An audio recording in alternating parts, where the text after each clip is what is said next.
आदाब, नमस्कार। मैं हूं कुंवर आरिफ अली खां।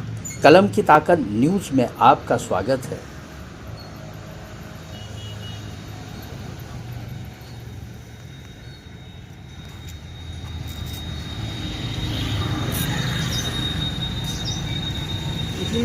संदर्भ और जो उपलक्ष्य है वो ऋचा शर्मा जी को यहाँ का मनरेगा जो योजना थी उसकी के कार्यकाल में लाई थी, उसको बिल्कुल छीन किया जा रहा है, उसका नाम बदला दिया जा रहा है, उसकी आत्मा बदली जा रही है। कांग्रेस एक राष्ट्रव्यापी इसके संदर्भ में आंदोलन करने जा रही है और जगह जगह विभिन्न जनपदों में उत्तर प्रदेश में समन्वयक नियुक्त किए गए हैं। उस श्रृंखला की एक महत्वपूर्ण कड़ी यहीं की बच्ची है ऋचा शर्मा जी, इनको यहाँ का समन्वयक बनाया गया है और ये यहाँ पर पूर्ण रूप से उसका अंजाम देंगी। उसका यहाँ पे किस तरीके से इसके खिलाफ जन जन तक संदेश पहुँचाना है, खासतौर से ग्रामीण अंचल में जहाँ इसका बहुत लाभ पहुँचा था और इस योजना के बदलने से कहीं ना कहीं किसानों के और ग्रामीण अंचल के लोगों के हितों पर उठा रहा है। मैडम, आपका मनरेगा को लेके किस तरह की आज ये प्रेस कॉन्फ्रेंस रखी गई है? जी, मैं डॉक्टर ऋचा शर्मा कौशिक हूँ। मैं यहीं की बेटी हूँ। मुझे यहाँ पे एक हमारे राष्ट्रीय नेतृत्व ने मनरेगा बचाओ संग्राम की जो शुरुआत की है, 45 दिन के लिए उसको अंजाम दिया जाएगा। तो उसी के सिलसिले में मुझे यहाँ पे कोऑर्डिनेटर समन्वयक मुझे यहाँ पे भेजा गया है। तो जैसे कि हमारे माननीय श्री विवेकानंद जी ने बताया कि जो मनरेगा बचाओ संग्राम है वो इसलिए है कि गरीब मजदूरों की जो संवैधानिक उनकी जो श्रम के अधिकार थे उसको छीना जा रहा है। उनकी जो न्यूनतम मजदूरी है उसको क्या कहते हैं छीना जा रहा है।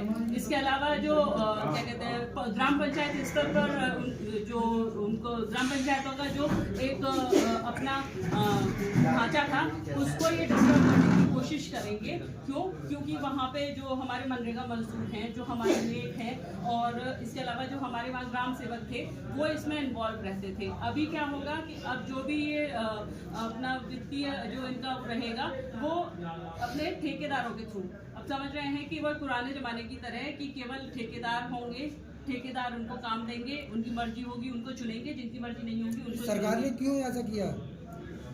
सरकार को कांग्रेस की सबसे सफल योजना अगर कही जाए तो ये मनरेगा। कांग्रेस की सरकार में मनरेगा में भी काफी कंप्लेंट से आ रही थी, तो उसको लेके क्या करेंगे? क्योंकि उसमें भी काफी धांधलेबाजी हुई थी। 15 साल से तो इन्हीं की सरकार है। आज जो है उसमें 15 साल से तो इन्हीं की सरकार मान के चलेंगे अब हम। हाँ, तो उससे पहले तो अधिकतम राज्यों में इनकी सरकार मान के चलेंगे हम।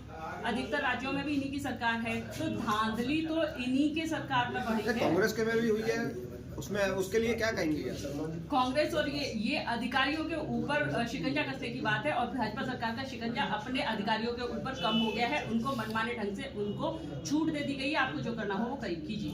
अगर आपकी बात नहीं मानी जाती तो क्या कदम रहेगा आगे कांग्रेस? हम 45 दिन का पूरा यही प्रोग्राम लेके चल रहे हैं। पहले हम अपना क्या कहते हैं पंचायत स्तरीय हम पहले अपने मजदूरों से मिलेंगे, भाइयों से मिलेंगे, ग्राम प्रधानों से मुलाकात करेंगे वहाँ। उसके बाद में फिर हम वार्ड स्तर पे भी जाएंगे।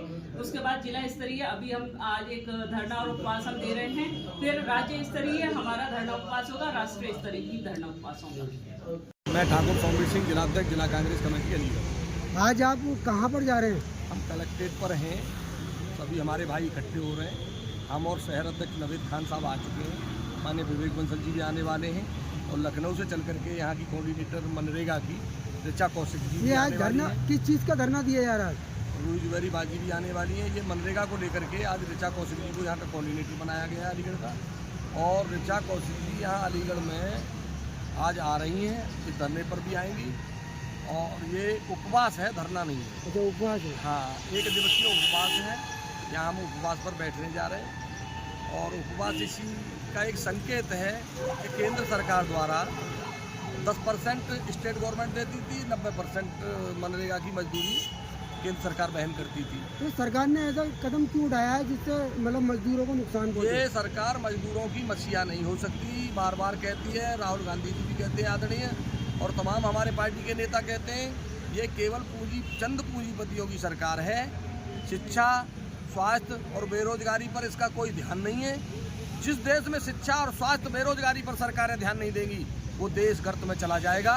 इंदिरा जी की सोच थी, दूरदृष्टि, नेक नियत, पक्का इरादा, और शिक्षा, स्वास्थ्य, बेरोजगारी पर ध्यान दिया तो आज यहाँ तक हम पहुँचे हैं। हमारा देश तरक्की कर रहा है। कांग्रेस पार्टी ये आज आप जो उपवास रखे हुए हैं, बैठे हुए हैं यहाँ पर, किस उस पर? ये मनरेगा को लेकर उपवास रखा गया है और ये धरना प्रदर्शन आज शाम 5 बजे तक का हम लोगों ने किया है।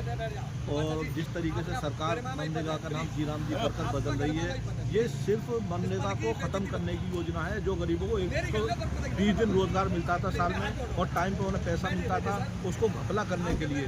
इनमें पहले हमारी सरकार सिर्फ 10% राज्य सरकार को और 90% राज्य सरकार के पास रहता था। अब इन लोगों ने प्रदेश सरकार को 40% और राज्य सरकार को 60% रखा है, जिससे प्रदेश सरकारें और ज़्यादा घपले कर पाएँ। और इसको ख़त्म करने के लिए इन लोगों ने इसका नाम दिया है, आगे चल के इसको ख़त्म कर देंगे।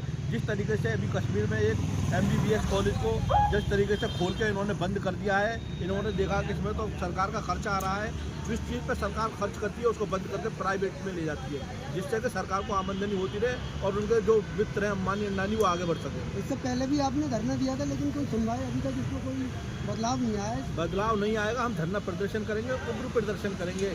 आगे हम ज़्यादा जनसंख्या में रोडों पर रैलियाँ निकालेंगे और ये पूरे 100 दिन के लिए प्रोग्राम रखा गया है। मनरेगा जब तक नहीं हटाएगी, इसी तरीके के धरने प्रदर्शन, इसी तरीके की रैलियाँ, इसी तरीके का प्रदर्शन DMO ऑफिसों पर आगे होता रहेगा।